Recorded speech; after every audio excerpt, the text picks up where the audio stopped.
नमस्कार, इन खबर राजस्थान में आपका स्वागत है। मैं हूं आपके साथ सत्यन शर्मा। राजस्थान में 25 नवंबर को विधानसभा का चुनाव संपन्न हो गया। अब सबकी निगाहें तेलंगाना के चुनाव पे है, जो 30 नवंबर को होगा। ऐसे में राजस्थान के मुख्यमंत्री अशोक गहलोत तेलंगाना दौरे पर पहुंचे। वहां पर वह कांग्रेस के लिए वोट मांगते दिखे। मीडिया से बातचीत करते हुए उन्होंने बीजेपी सरकार और जिस राज्य में बीजेपी सरकार है उस पर हमलावर हुआ है। पेपर लीक मामले को लेकर के उन्होंने बीजेपी सरकार को घेरते हुए कहा कि जिस राज्य में बीजेपी की सरकार है वहां भयंकर पेपर लीक होते हैं। उन्होंने कहा कि प्रधानमंत्री मोदी की तरफ से राजस्थान में पेपर लीक का मुद्दा उठाया जा रहा है, लेकिन वो अपने ही घर में नहीं देख रहे हैं, उनके घर में लगातार भयंकर पेपर लीक हो रहे हैं। आप भी सुने सीएम गहलोत क्या कुछ कह रहे हैं। मेरा मानना है कि अब तो जो खबर आ रही है कि बीआरएस और बीजेपी सब मिले हुए लोग हैं और मिलकर राजनीति कर रहे हैं, उसी रूप में ये लोग काम कर रहे हैं। और मैंने सुना बेरोजगारी तो भयंकर है, 9 साल में पेपर लीक बहुत भयंकर हो गए।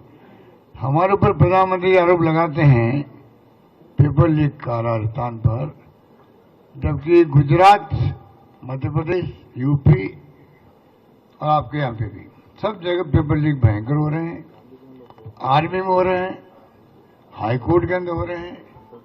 राजस्थान वो राज्य एकमात्र है देश के अंदर जिसने कार्रवाई करी, दूसरों को जेल भेज दिया, उनकी बिल्डिंगों को ध्वस्त कर दिया और तो और कानून पास कर दिया आजीवन कारावास।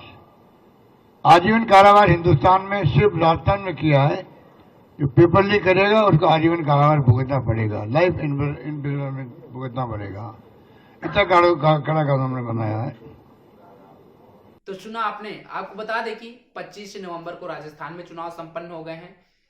30 नवंबर को तेलंगाना में चुनाव संपन्न हो जाएंगे। वहीं 17 नवंबर को छत्तीसगढ़ और मध्य प्रदेश में चुनाव संपन्न हो गए हैं। ऐसे में 3 दिसंबर को चुनाव परिणाम आएंगे। 5 राज्य में विधानसभा का चुनाव चल रहा था, जिसमें से तेलंगाना में अभी 30 नवंबर को चुनाव होने हैं। वही 3 दिसंबर को 5 राज्य का चुनाव परिणाम एक ही साथ घोषित होगा और पता चल जाएगा कि किस राज्य में किसकी सरकार बन रही है। इस चुनाव को लोकसभा का सेमीफाइनल भी कहा जा रहा है, क्योंकि अगले साल 2024 में लोकसभा का चुनाव है और यह आखिरी चुनाव विधानसभा का। इसके बाद सबकी निगाहें लोकसभा चुनाव पर होनी है। ऐसे में जिस राज्य में जिस पार्टी की सरकार बनेगी वह लोकसभा में उस हिसाब से अपना वोट मांगेगा। अब ऐसे देखना होगा कि बड़े बड़े वादे जिस नेताओं ने किए, जिस पार्टियों ने किए, जनता किस नेताओं और किस पार्टी की बात सुनी है, यह तो 3 तारीख को परिणाम आने के बाद ही पता चलेगा। खैर, तब तक का इंतजार करते हैं। बने रहिए हमारे साथ और देखते रहिए इन खबर राजस्थान। धन्यवाद।